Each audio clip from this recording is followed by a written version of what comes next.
Ake siqhubeke no-part 2 wencwadi ethi Inhliziyo Iyayazi Indlela. Uthe esalele kanjalo embhedeni uMlungisi, kwangena udadewabo uBabongile ekamelweni. "Hawu Mlungisi, ulele kanjani uma ulele kanjena embhedeni? Walala kasizi nje sengathi ufelwe." Kubabaza yena uBabongile. Kanti ubabaza nje unina uMamShiye nguyezwa. Usephuthuma naye la ekamelweni ukuzobona ukuthi uMlungisi ulele kanjani lokho kubatshazwa kangaka uBabongile. Uthuswa yileli lokufela. Usecabanga ukuthi into enkulu nje impela. Angena uMlungisi esaphakamise ikhanda.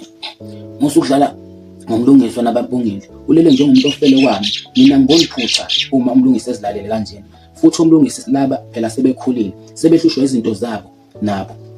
"Soka mama, njenganje."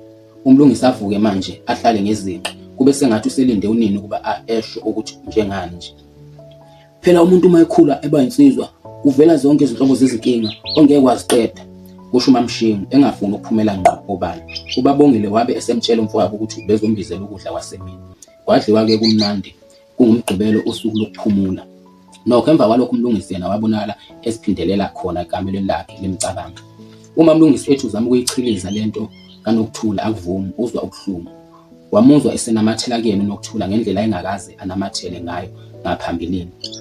Wabona ukuthi lokhu kuhlangana kwakhe naye edolobheni ikona okuvusela umcabango. Into yabe inkinga kuMlungisi imenza ukuba aphatheke kakhulu ngokuthi kwakumxaka ukuthi uyobehlanganaphi noNokuthula ukuze ambikele ngalokho akuzwayo. Wayezibuza nokuthi uyomtshela kanjani nje ngalento, uyochaza athini. uNokuthula uyokholwa nje lokhu kwenzeka kuye yedwa na, noma kuyenzeka nakwezinye izinsizwa?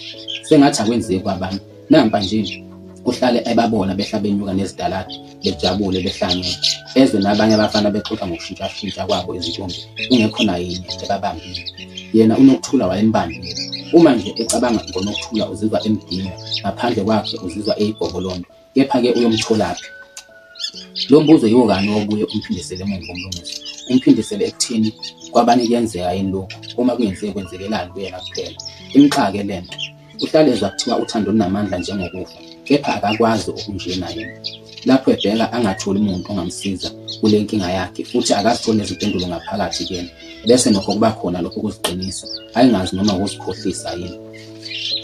Wazizwa senethemba elikhulu ukuthi uyozahlangana noNokuthula. Uma wawungase umbuza kodwa ukuthi bayohlangana naphi ngempela, wayengeke naye asho. Wayengazi, kodwa ngaphakathi kuyena kwase kukhona kumtshela ukuthi ngelinye ilanga uyohlangana noNokuthula. Abange kusaba ngisho naye ithemba, kodwa kwaba nesiqiniseko. Ithemba laqina, waqinisekisa ukuthi ngempela uyohlangana noNokuthula langalinye.